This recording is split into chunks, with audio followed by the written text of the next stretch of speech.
Apakah berhutang selamanya buruk? Saya kok pendapat karena dengan berhutang kita tandanya membeli waktu. Saya tahu waktu tidak bisa dibeli. Namun dengan berhutang kita jadi bisa membeli barang-barang yang mana kita untuk memilikinya kita perlu waktu yang sangat panjang sekali. Membeli barang-barang idaman seperti handphone, motor, mobil, dan sebagainya itu tentunya perlu waktu yang cukup lama untuk menabung apabila kita ingin membelinya secara cash, secara tunai. Mungkin 2 tahun, 3 tahun, 5 tahun, dan sebagainya. Pada saat kita ngumpulin uang, sampai uangnya terkumpul, mungkin barang tersebut sudah ketinggalan zaman ya. Jadi kita sudah tidak memiliki keinginan lagi untuk memilikinya. Apalagi kalau kita bicara tentang rumah. Jadi bisa dibilang dengan cara berhutang, kita membeli waktu.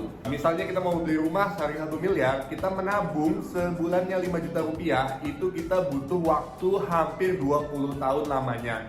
Sedangkan bayangkan, 20 tahun kemudian harga rumah tersebut sudah senilai 5 miliar rupiah. Jadi akhirnya kita nggak akan pernah bisa membeli rumah tersebut. Sekarang kita bicara di bidang bisnis ya. Kalau misalnya kita berbisnis lalu kita mau melakukan ekspansi ya, pengembangan usaha, lalu kita melakukannya dengan cara menabung, itu rasanya itu gregetan banget ya. Karena ada beberapa industri yang mana kita itu memanfaatkan yang namanya momentum trend. Jadi momentum tersebut datangnya itu tidak setiap saat, hanya sebentar, dan kita harus memanfaatkan momentum tersebut sebaik mungkin, semaksimal mungkin ya. Jadi apabila kita nabung untuk membeli stok atau untuk berekspansi, sedangkan momentumnya udah tinggal setahun 2 tahun lagi, kita malah kena zonk ya. Makanya momentumnya malah kita terlewatkan. Disitulah pentingnya kita bisa berhutang. Sekarang banyak yang bilang ya, aduh di agama saya yang namanya berhutang itu dilarang ya karena riba. Nah, yang saya tahu, setiap bank yang ada di Indonesia ini, mereka memiliki divisi pinjaman secara syariah. Yuk dimanfaatkan divisi syariah mereka, insya Allah halal. Jadi saya lihat, hutang itu ada 2 tipe ya. Yang pertama hutang baik, yang kedua hutang yang buruk. Nah, akhirnya saya coba riset, saya buka internet, saya buka artikel, mencari tahu apa sih perbedaan antara hutang baik dan hutang buruk. Namun ternyata yang saya temui dari artikel-artikel tersebut, saya kurang setuju ya. Karena menurut saya yang mereka bicarakan itu tidak merepresentasikan yang namanya hutang baik atau hutang buruk. Berikut salinannya. Sekarang saya akan baca artikel dari simulasikredit.com. Di sini dibilang hutang baik itu yang jumlahnya tidak lebih dari 30% dari penghasilan kita per bulan. Jadi kalau lebih dari 30% itu masuk hutang buruk. Yang kedua, hutang baik digunakan untuk membeli barang-barang yang merupakan kebutuhan. Jadi kalau kita berhutang untuk membeli sesuatu yang bersifat konsumtif, itu namanya hutang buruk. Yang ketiga, hutang baik digunakan untuk membeli barang-barang yang menghasilkan, yang produktif, baik rumah, tanah, dan lain-lain. Itu dari simulasikredit.com. Sekarang dari artikel Coinworks.com ya, salah satu platform pinjaman online terkemuka di Indonesia. Hutang baik itu untuk pendidikan, modal usaha, investasi, beli rumah. Hutang buruk itu untuk kartu kredit, mobil, pakaian. Oke, sekarang kita bedah satu-satu ya. Jadi guru saya, beliau membeli mobil Rolls Royce, itu mahal banget, super luxurious. Jadi beliau membeli mobil tersebut tujuannya jelas untuk kebutuhan luxury ya, konsumtif. Namun karena beliau tahu bahwa mobil ini jarang dipakai, mungkin setahun cuma dipakai 3-4 kali, akhirnya berinisiatif untuk menyewakan mobil tersebut ke orang-orang yang mau nikahan, dan sebagainya. Ternyata pendapatan dari disewakannya itu bisa untuk menutupi cicilan bulanannya plus profit. Jadi kalau misalnya berkaca pada definisi hutang baik hutang buruk di artikel tadi, dibilang Rolls Royce jelas-jelas itu adalah sebuah kebutuhan konsumtif.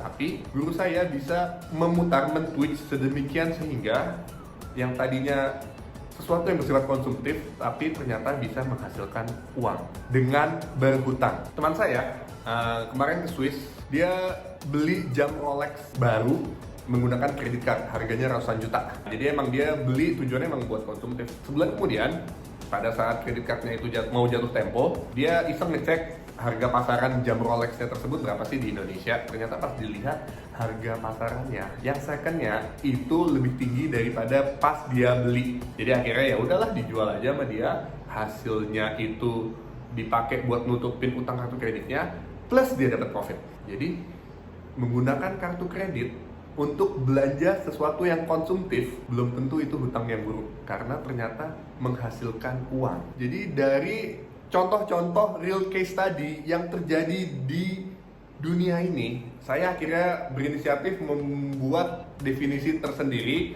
terhadap hutang baik maupun hutang buruk. Menurut saya, hutang buruk adalah hutang yang mana untuk membayar cicilannya maupun pokoknya menggunakan uang pribadi dari kantong sendiri. Menurut saya itu adalah jenis hutang yang buruk. Sebaliknya, hutang yang baik adalah kita berhutang tapi yang bayar adalah orang lain, baik cicilannya maupun pokoknya. Di tahun 2017, saya membeli sebuah kosan menggunakan skema KPR, berhutang. Saya berhutang ya untuk membeli sebuah kosan. Cicilannya per bulan itu 29 juta rupiah. Income dari kosannya adalah 33 juta rupiah. Jadi saya berhutang, yang bayar cicilannya orang lain yang nginap di kosan tersebut, dan saya masih mendapatkan surplus kelebihan profit. Lalu saya ngutang ke bank untuk ngebikin ngebikin hotel ya. Setelah hotelnya jadi, akhirnya hotel saya tersebut dikontrak oleh Red Doors selama 2 tahun dengan income garanti. Jadi saya nggak usah ngapa-ngapain, Red Doors ngasih uang ke saya digaransi tiap bulannya.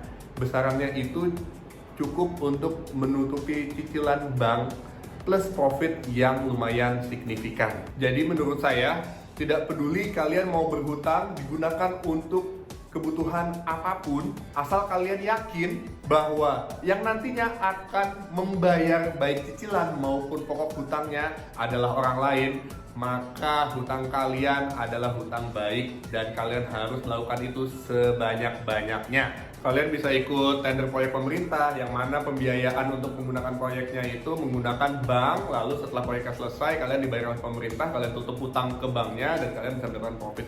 Banyak sekali contoh-contoh di mana kalian bisa menggunakan hutang baik, yaitu kalian berhutang yang bayar orang lain. Jadi mungkin kalian bisa meleasing mobil, lalu kalian cari orang yang mau narik Grab atau Gokar ya, kerjasama.